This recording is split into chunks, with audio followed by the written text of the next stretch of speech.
इसलिए भगवान आदि शंकराचार्य ने कहा, अरे सारे संसार के जितने छोटे छोटे जीव हैं, प्राणी हैं, यदि वे कभी विषय सुख को जीवन का सत्य मान लेते हैं तो उनको बड़े अनर्थ का सामना करना पड़ता है। कुरंग मातंग पतंग भृंग मीना हता पंचभिरेव पंच एक प्रमादी सकथम न हन्यते यह सेव्यते पंचभिरेव पंच।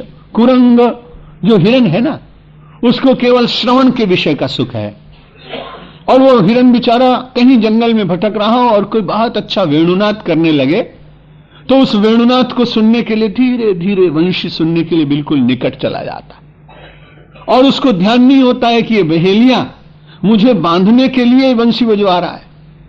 एक कुरंग, एक हिरण के मन में केवल कर्ण के विषय से प्रीति हो जाने के कारण वो बंधन स्वीकार करता। कुरंग मातंग, हाथी को अपने स्पर्श सुख में विवश हो जाने के कारण गड्ढे में पड़कर और लोहे की जंजीर से बंधना पड़ता है। कुरंग मातंग पतंग, और वो छोटा सा पतिंगा, वो सायंकाल जाकर दीपक के प्रति समर्पित है, रूप का विषय उसको आकर्षित करता है। एक को नासिका, दूसरे को स्पर्श और तीसरे को नेत्र रूप, ये आकर्षित कर रहे हैं, इसलिए वो शाम को पहुंचता है। उर्दू के कवि ने बड़ी अच्छी बात लिखी, शमा जल रही, और शमा जल रही उसके ऊपर बहुत सारे पतंगे जा रहे हैं, वहां जा रहे हैं उसे देखने के लिए, लेकिन शमा को उनके साथ कोई प्रीति नहीं। ये एक पक्षीय प्रीति है शमा पे, शाम से बौछार है परवानों की, शाम से शमा पे बौछार है परवानों की, खैरियत दिखती नहीं इन दीवानों की, ऐसी दीवानी ठीक नहीं, ये कौन कहे परवानों से, इजहारे मोहब्बत करते हैं कितने महंगे नजरानों से। अपना पूरा जीवन नजराना में दे रहे हैं बेचारे, और मिलता क्या है? जीवन का अंत, राख, भस्म हो जाते हैं। जीवन 2 4 10 दिन चल सकता था, लेकिन तुरंत नष्ट होकर धरती पर गिर पड़ता है। कुरंग मातंग पतंग और भृंग, और उसके बाद वो भौरा सारे बगिया में डलता है, लेकिन बड़ी विवशता है उसकी बेचारे की। सरोवर में पहुंचा सायंकाल सूर्यास्त से थोड़ा पहले, और बैठ गया कमल के फूल पर, और इतने में कठिनाई हुई कि कमल का फूल हो गया बंद। अब उसको प्रीति हुई है उसके साथ में, और इसलिए प्रीति होने के कारण बेचारा बड़ी कठिनाई में है, बंद हो गया। विस्तृत वर्णन नहीं कर सकेंगे, बहुत प्रतीक्षा करता है, लेकिन सवेरे वो कमल का फूल हाथी के मुंह में चला जाता है और वो भ्रमर भी नष्ट हो जाता है। कुरंग मातंग पतंग भृंग मीना, और वो मछली अपनी जिह्वा पर नियंत्रण रखने के कारण लोहे की कटिया में फंस जाती है और जीवन का अंत होता है। नीतिकार ने कहा, अरे ये तो खाली एक एक विषय से जुड़े हुए लोग हैं, कोई नासिका से, कोई स्पर्श से, कोई रूप से, कोई रस से, कोई गंध से, लेकिन ये मानव तो बेचारा बड़ा दया का पात्र है, क्योंकि इसके पास तो 5 विषय हैं, और यदि इसके भीतर विवेक जागृत न हो तो ये कितनी बार जीवन में मरेगा, इसका कोई अंत नहीं। जीवन में आदमी जीवित रहे निरंतर, मृत्यु तो एक बार आएगी।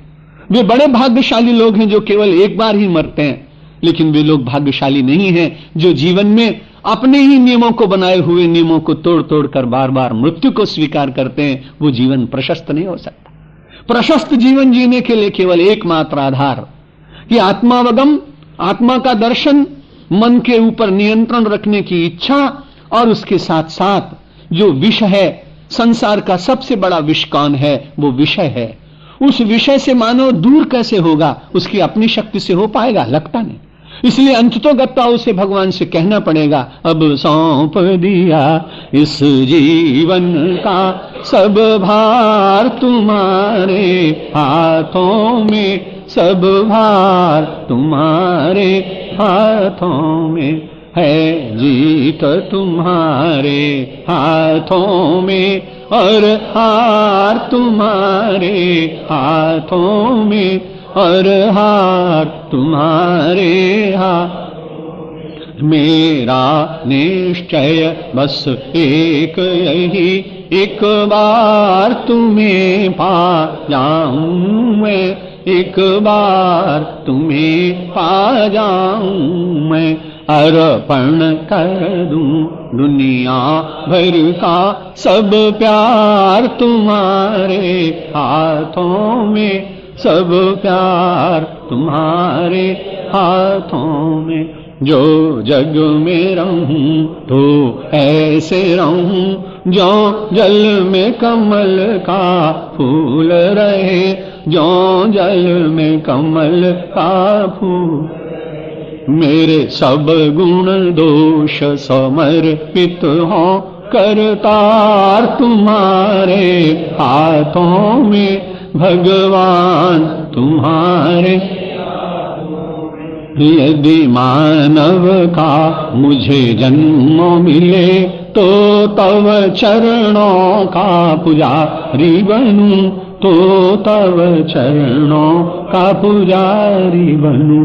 इस पूजक की एक एक रग का होतार तुम्हारे हाथों में, होतार तुम्हारे हाथों में। जब जब संसार का कैदी बनूं निष्काम भाव से कर्म करूं, निष्काम भाव से कर्म करूं।